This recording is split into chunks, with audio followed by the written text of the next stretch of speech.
Bismillah, assalamualaikum warahmatullahi ta'ala wabarakatuh.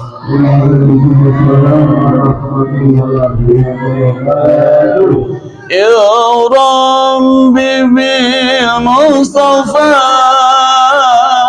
baligh maqasidana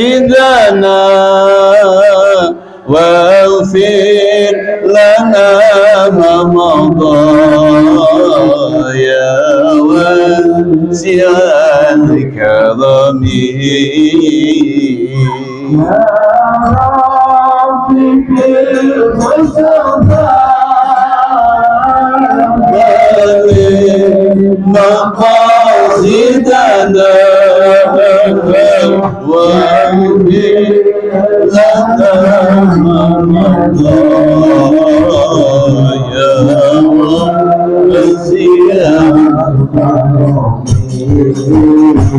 dosa dan pahala manusia ada, ganjar dan siksa dosa anak durhaka, tempatnya di neraka. Ya Rabbi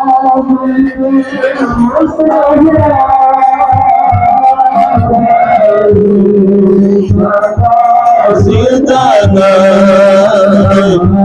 waghfir lana ma ya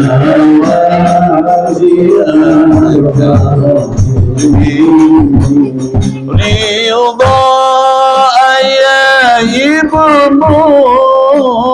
ridha Allah fadamu murka ayah ibumu murka Allah padamu ya Rabbi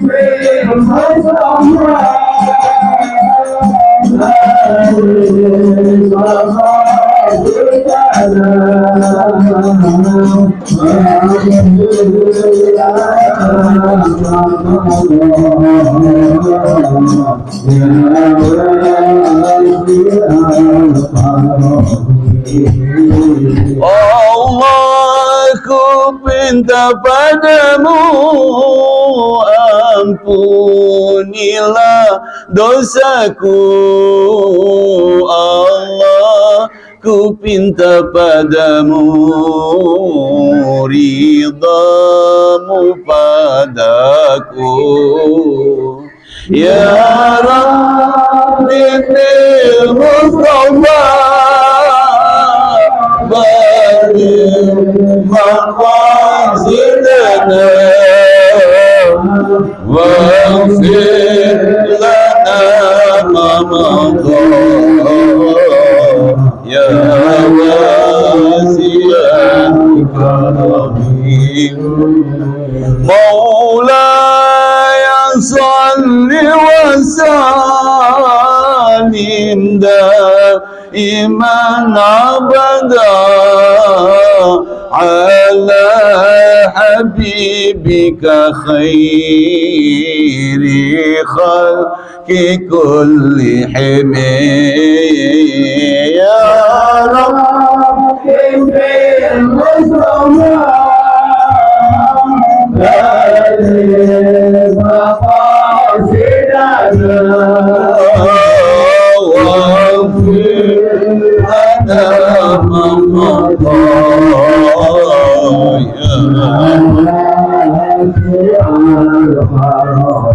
اللهم اختم لنا بخاتمة شهادة واجعلنا من الذين لهم الحسنى وجناتنا بجاحنا محمد صلى الله عليه وسلم وعلى آله وأصحابه جميع شهادة للربانا وأمتنا وأجدادنا وزلتنا ومشايخنا مشايخنا وأساتذتنا إلى حضرة النبينا سيد الشيخ عبد القادر الجيلاني البغدادي وأصولهم وفروعهم وأهل سلسلتهم والآهلين منهم لهم الفاتحة. أعوذ بالله من الشيطان الرجيم بسم الله الرحمن الرحيم الحمد لله رب العالمين الرحمن الرحيم مالك يوم الدين إياك نعبد وإياك نستعين اهدنا الصراط المستقيم صراط الذين أنعمت عليهم غير المغضوب عليهم ولا الضالين رب اغفر لنا ولوالدينا آمين يا رب الحمد لله حمدا وشكرا لله حمدا يوافي نعمه ويكافئ مزيده اللهم صل وسلم وبارك وكرم على سيدنا نبينا ومولانا محمد ابن عبد الله وعلى اله واصحابه ونصره ووالاه وبعض صاحب البيت وصاحبة البيت Pak Surif atau Mbah Akung beserta Bunda dan segenap keluarga besar, moga-moga makbaroh ya, makbaroh ya, sehat walafiat lahiriah dan batiniah, mudah dalam segala urusan, tidurnya nyenyak, makannya enak, duitnya banyak. Segenap para guru ya, para asatid, para huzad sekalian aja ya, nggak disebutkan satu persatu nama dan jabatan, namun tidak mengurangi rasa ihtiram, takzim dan penghormatan. Wabil khusus ibu-ibu, bunda yang hadirah, bunda yang dihormatin duluan ibu atau bapak nih? Pinter, udah ngaji ya, cerdas ya. Ya. Bapak-bapak kayaknya diam aja kalau ibu ngomong setuju. Oke, ibu setuju. Karena memang jelas dasarnya, ya kan? Dan alhamdulillah ini dengan segala nikmat-nikmatnya, karunia-Nya yang Allah masih berikan sebagai anugerah hari ini pada kita. Dan alhamdulillah kita bisa rasakan dengan baik bahkan sempurna ya. Sehingga kita bisa tunaikan berbagai macam rangkaian ibadah. Kita berharap dan berdoa semoga rangkaian ibadah kita diterima oleh Allah Subhanahu sebagai amal soleh, amal yang baik ya. Amal yang dapat menghantarkan kita kepada niat, langkah dan nawaitu dari tujuan yang jelas arahnya pasti, yaitu liibtigha'i mardatillah, dalam upaya meniti jalan menuju ridhonya ridho Allah di dunia saat ini dan ridhonya Allah di akhirat kelak nanti. Amin ya rabbal. Salawat beriring salam semoga Allah tetap limpah dan curahkan kepada Kanjeng Rasul yang mulia, junjungan kita baginda Nabi besar Muhammad sallallahu alaihi wasallam, kepada keluarganya yang mulia serta sahabat-sahabat yang agung, kepada kita sekalian dan semua pengikutnya minad dunya ila yaumil qiyamah. Amin ya rabbal alamin. Ibu-ibu setuju dia kalau dia harus duluan yang kita hormati. Kurang efektif ya. Iya, karena memang dasarnya kayak gitu. Ya. Ketika sahabat nanya tentang perihal ini kepada Kanjeng Rasul Nabi Muhammad SAW, ya Rasulullah, gitu kan. Ya. Man ahakun nas, ya. Yahsinu sahabati. Wahai Rasulullah, siapa orang yang sebenarnya lebih hak kita? Aku temani sebaik-baiknya, gitu. Nabi jawab apa? Nabi jawabnya, ya ummuka, ibumu. Ya, siapa lagi? Ummuka, ibumu. Siapa lagi Rasulullah? Ummuka, ibumu. Sumaman ya Rasulullah. Siapa lagi kemudian Rasulullah? Baru, iya, baru ayahku. Gitu kan? Setuju ibu? Jadi ibu dan ibunya 3. Bapaknya 1, setuju bu? Tadi bilangnya setuju katanya. Tadi bilangnya setuju katanya. Bapak-bapak diam aja, dia bilang ya udah nggak apa-apa deh. Nah ini gimana? Kan kata Kanjeng Nabi gitu. Umuka, ibumu, baru bapakku, bapakmu. Jadi ibunya 3, bapaknya. Setuju nggak bu? dia pura-pura nggak ngerti itu. Setujunya begitu namanya ketus tuh. Oke. Ibu-ibu setujunya Udah, bapaknya satu, ibunya satu, udah setuju deh. Iya. Ya kan gitu tuh. Ya. Nah, bapak-bapak setuju nggak gitu, Pak? Bu, bapaknya katanya setuju gitu. Aku gelap kata ibu gitu. Ya udah kita cari yang aman aja deh. Ya, bapaknya satu, ibunya satu juga. Ada. Ya. Emang gitu urusannya. Umat Islam tuh dalam perihal gitu aja tuh nggak akur-akur tuh. Ibunya setuju, ibunya nggak setuju katanya. Ya. Kalau bapaknya satu, ibunya tiga. Padahal hadisnya jelas itu tadi. Padahal hadisnya jelas itu ya. Umuka baru abuka. Ya. Ibunya tiga, bapaknya satu. Ibu nggak setuju. Nah bapaknya setuju tuh. Ya. Kan nggak dibilang abuka baru umuka. Ya. Bapaknya tiga, ibunya satu. Kan nggak dibilang begitu apa hadisnya. Ya.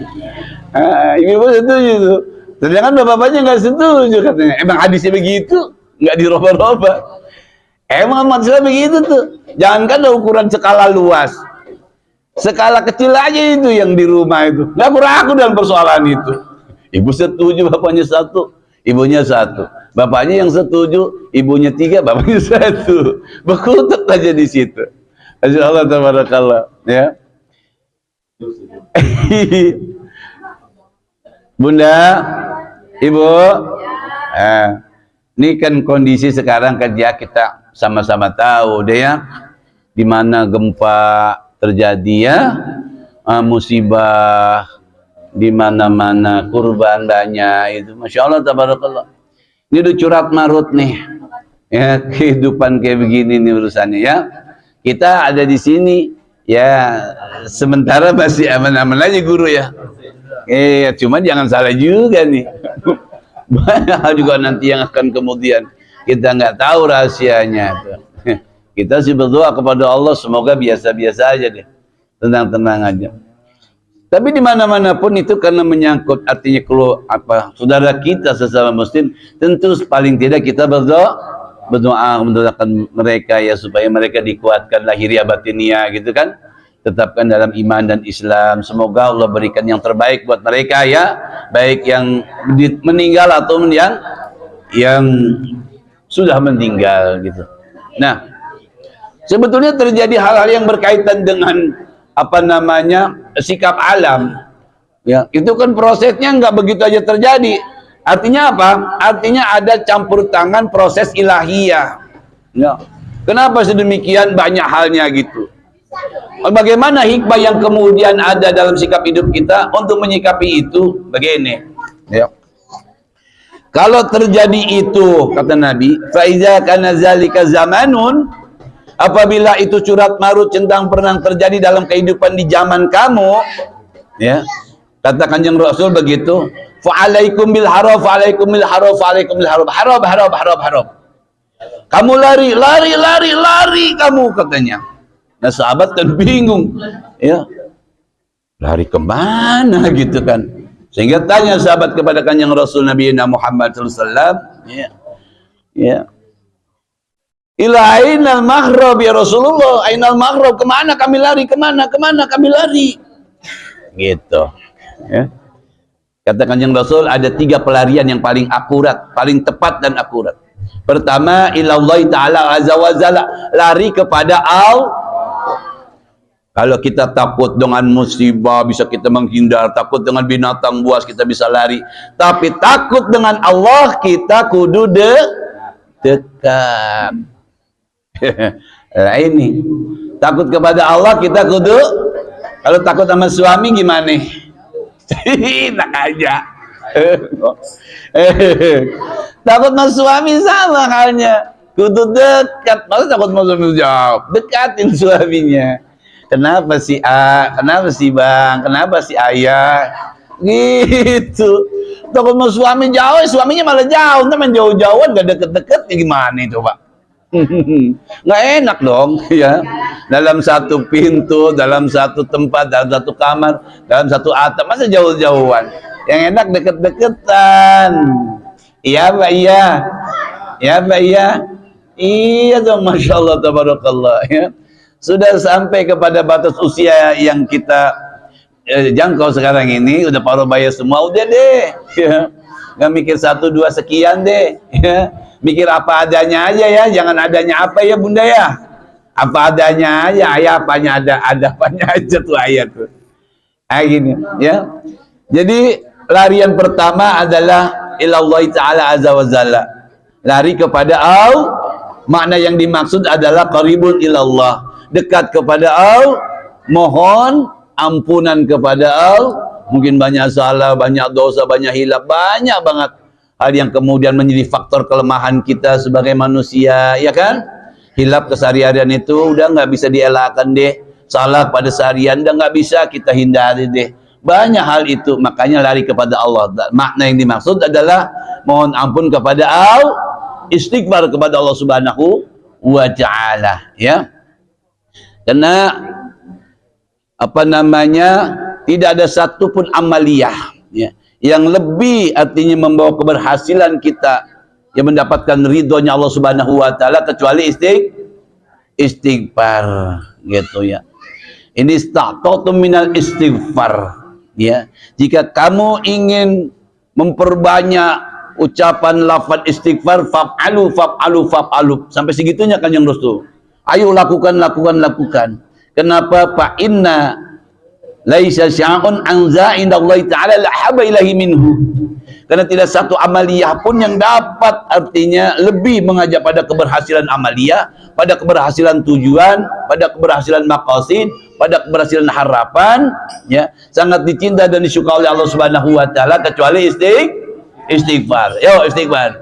Astaghfirullah Rabbal bara, astaghfirullah minal khataaya, astaghfirullah Rabbal baraya, astaghfirullah minal khataaya, Rabbi zidna ilman nafi wa wafiqna amalan makbulan wa yarzuqna halalan thayyiban wa tub alaina taubatan nasuha wa tub alaina taubatan nasuha wa tub alaina taubatan nasuha wa tub alaina taubatan nasuha wa tub alaina taubatan nasuha wa tub alaina taubatan nasuha wa tub alaina. Ulas dia tuh.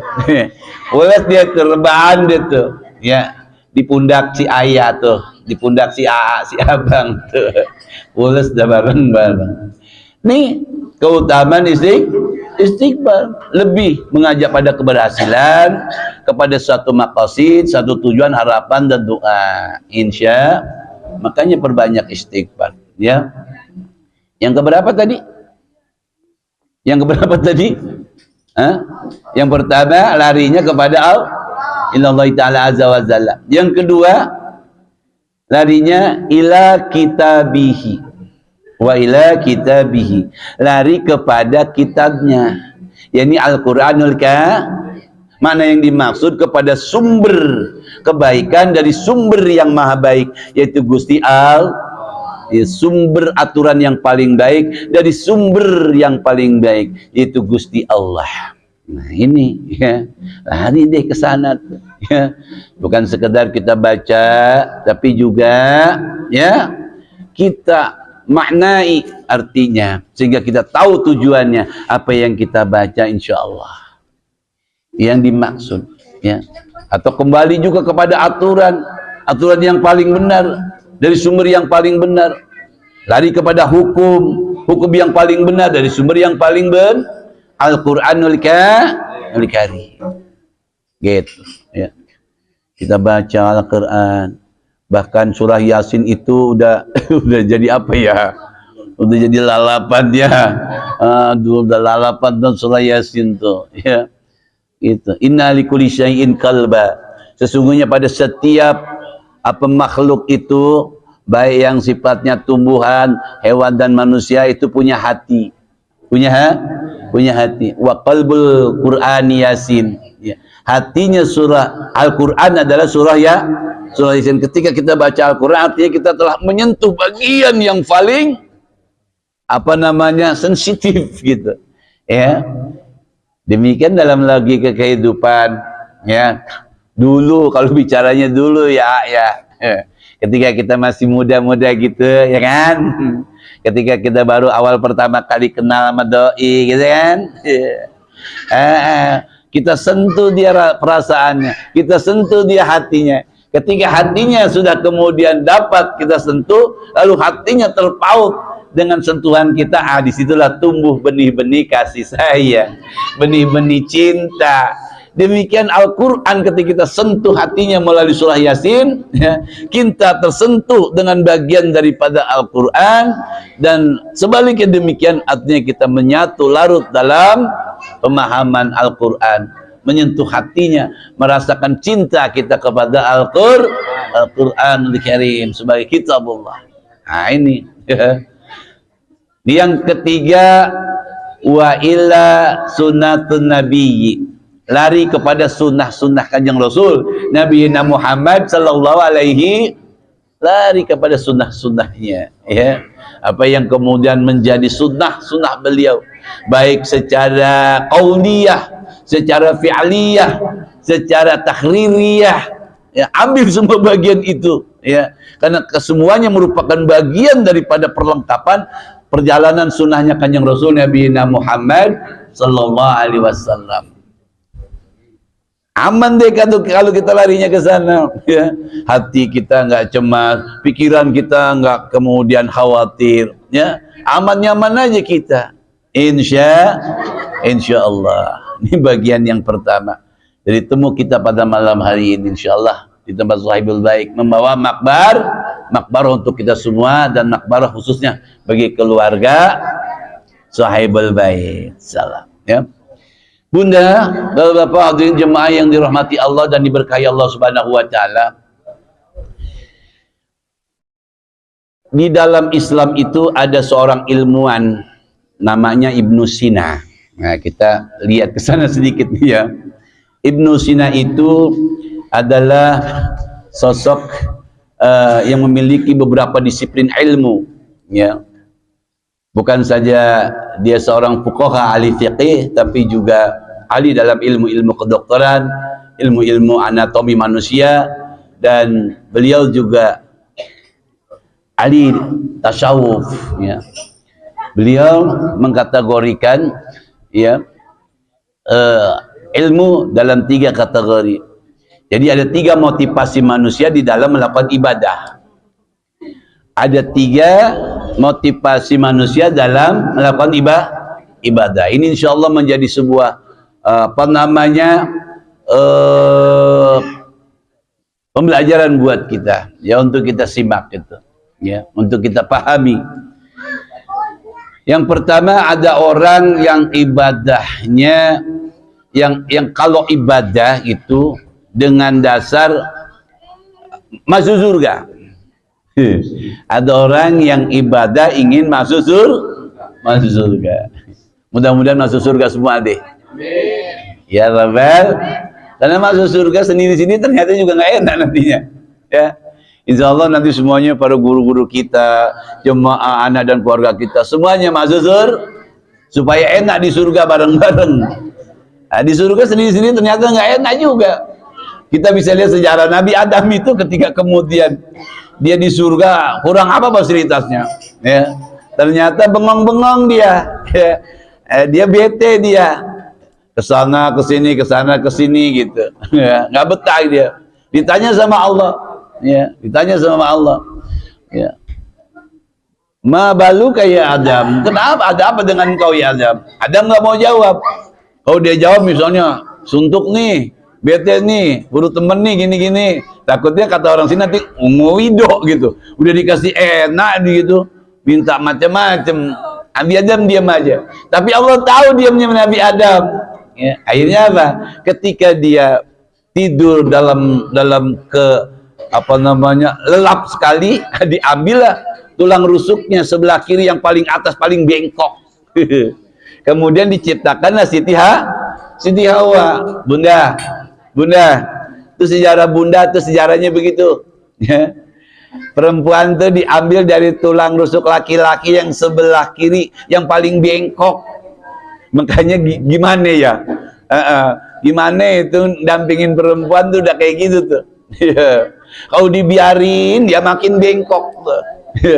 Kalau dikerasin takutnya patah dia. Nah, jadi kayak gitu lah ya. Ya bapak-bapak ya. Kita ngimbangin wanita tuh seperti itu tuh. Emang untuk dari sononya begitu. Nah, ketika kemudian Adam bangun, ada yang lain nih. Ya. Gitu, ada yang lain nih dampingin dia. Ditanyalah macam-macam, akhirnya singkat riwayatnya, ya udah punya teman Nabi Adam. Di surga, Siti Hawa namanya. Terus kita nggak ceritakan lah ceritanya sampai ke sana-sana. Nanti kemalaman waktunya dikit, ya, rangkaian ceritanya panjang.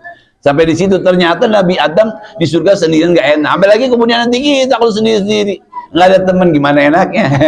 Yang enak masuk surga bareng insya Allah gitu. Ya. Nah, ada orang yang ibadah inginnya masuk surga. Nah, ibadah orang ini ya tidak lebih dari seorang tukang dagang. Ya, indikasinya hitung-hitungan. Ya, indikasinya hitung-hitungan. Ada rugi untung rugi ini.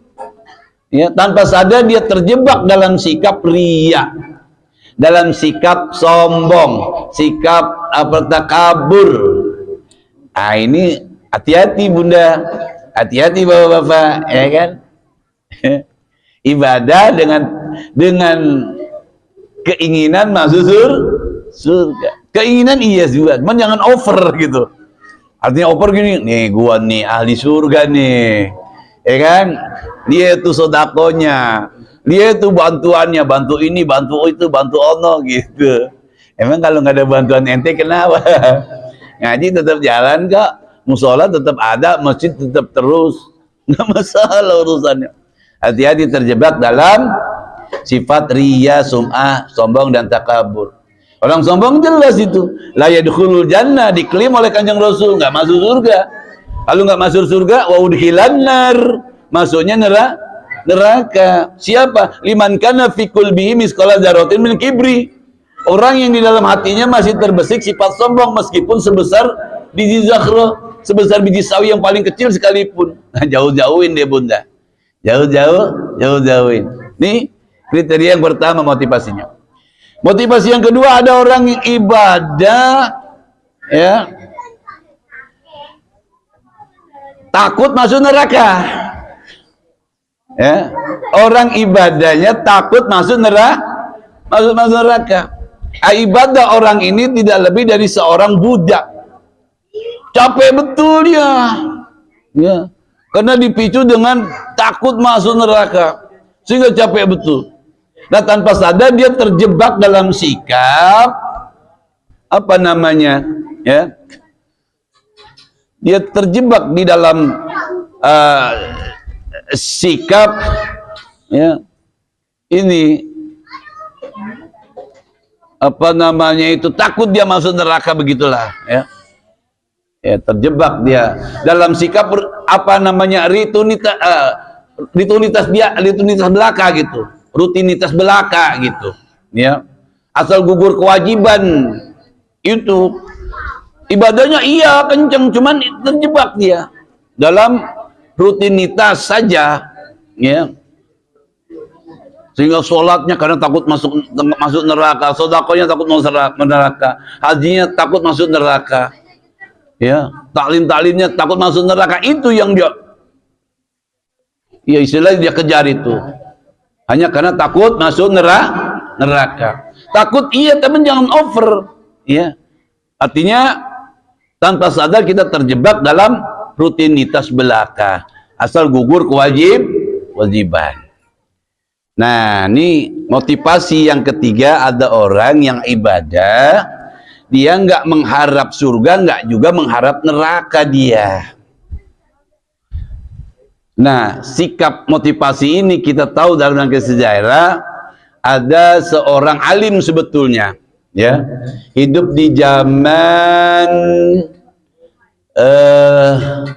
siapa itu, ya, kerajaan itu namanya Al-Hasan bin Hani, yang kita lebih kenal dengan Abu Nawas, ya. Dia hidup di masa kerajaan Harun ar-Rasyid, ya. Oleh Harun ar-Rasyid dia direkrut ke istana supaya menjadi penyair istana. Syair-syair yang luar biasa. Seorang alim, dia berkecukupan, ya. Kemudian pada masa mudanya itu dia hidup, bahasanya hidup hedonis, euforia, poya-poya, main wanita, main ini itu segala macam, itu dulunya dia. Tapi ketika kemudian menyadari, ya, akan artinya apa, nalar kealimannya, bahwa dia satu saat akan kembali ke hadirat ilahi Rabbi, dia menyadari. Ketika dia menyadari, lalu dia mengakui dengan setulus-tulusnya bahwa dia adalah dia, seorang ini, seorang itu, seorang ini, seorang itu. Lalu dia mengakui dalam untayan i'tirafnya. Ada itu dada i'tirafnya, ya, yang lebih kita kenal dengan lantunan begini nih.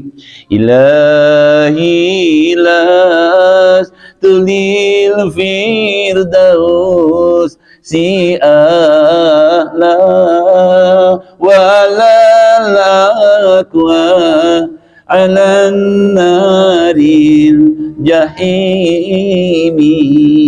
Kalau kita terjemahkan secara umum artinya, wahai Allah, wahai Rabb, wahai Tuanku, ya, aku bukan ahli surga, aku bukan ahli surga, gitu. Tapi kalau untuk nanti tinggal di neraka, aku juga nggak sanggup, gitu kata untayan beliau dalam i'tirafnya, dalam pengakuan diri setulus-tulusnya, ya, gitu, ya. Terus, ilahi lastulir firdausi ahla walalakwa alan naril jahimi fahab li taubatan wafir zunubi fa innaka ghafirul dzambil azimi zunubi mislu adadi rimali fahabli taubatan ya jalali. Wahai Allah, wahai Rabb, dosaku bagaikan hamparan pasir di pantai, ya. Adakah anugerahmu ya Allah untuk memberikan pintu tobat bagiku? Begitu pengakuannya. Wa umrina kisun zikul liyami wa dambi dan idul kaifa dimali. Umurku berkurang setiap hari, sementara dosaku terus bertambah. Ilahi abdukal asi ataka mukiram bi zunubi wa qad da'aka. Setelah i'tiraf kemudian dia lakukan, tobat dia kerjain.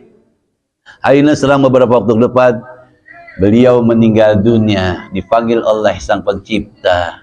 Lalu beliau berangkat menuju ridhonya Allah Azza wa Jalla. Nah, insyaallah, ya, pantas juga untuk kita jadikan sebagai ukuran, ya.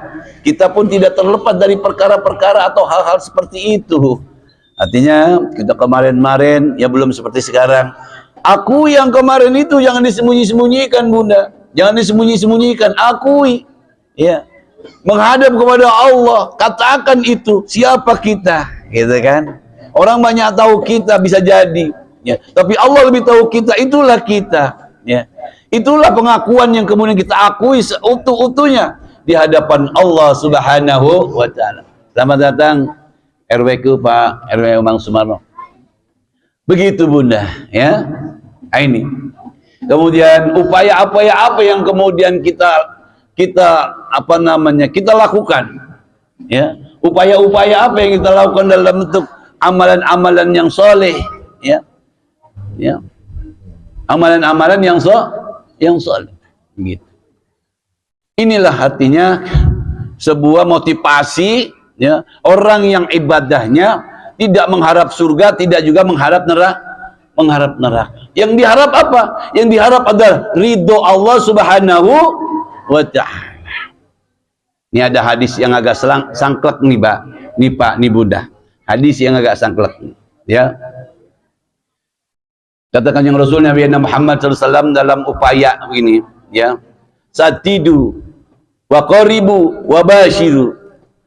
Teruslah kalian berjalan lurus, tegak menuju satu arah yang pasti, tujuan yang jelas. Ya ini li ibtighai mardatillah.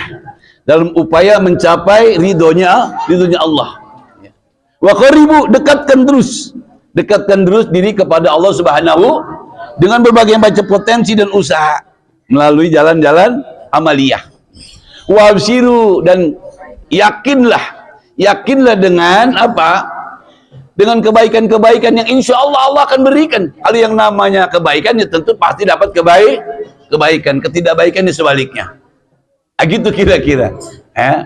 Wa'malu, ya, wa'malu, ketahuilah. Inna, apa saya?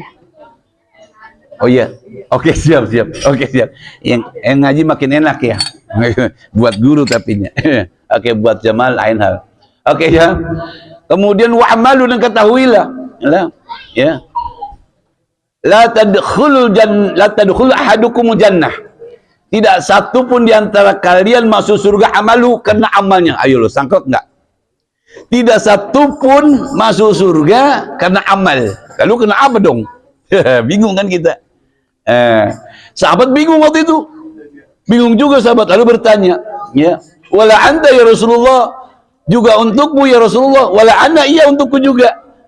Nah, cuma ada pengecualian. Illa, nah di sini ada lamul silah. Illa yataqammadallahu minhu, kecuali Allah memberikan anugerahnya maghfirah warahmah, ampunan dan kasih sayang. Yang dimaksud adalah ridho Allah. Ya, cari ridho Allah. Di mana ridho Allah? Di mana ridho Allah? Tadi lantunannya kita ridho. Ya, ridho Allah, ridhonya ibu bapak. Ridho Allah fisutul ridho Allah biridho walidain, sutullah fisutul walidain. Carilah ridho Allah, ya, pada setiap hati ibu. Jadi kesimpulannya kita simpulin, ya, sampai kepada ridho Allah. Ridho Allah terletak pada ridhonya ibu. Nah, jangan lupa kepada jangan bicara surga apalagi yang lain kalau kepada orang ini kita belum mendapat ridho. Jadi upayakan sebagaimanapun ukurannya, sebagaimanapun halnya, cari ridho pada ridhonya ibu. Insya itulah saja urangkaiannya yang dapat kita uraikan dalam kaji kita pada malam hari ini.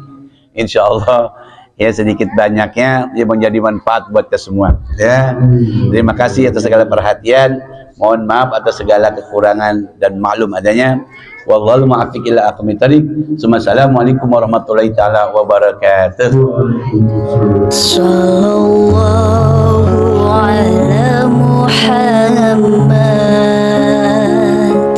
Sallallahu alaihi wasallam.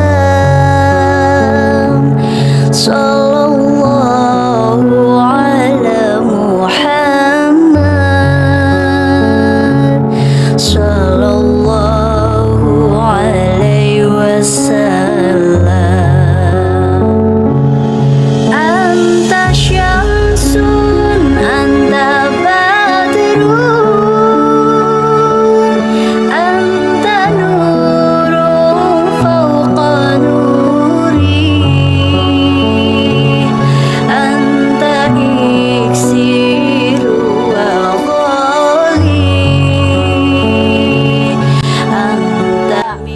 asbab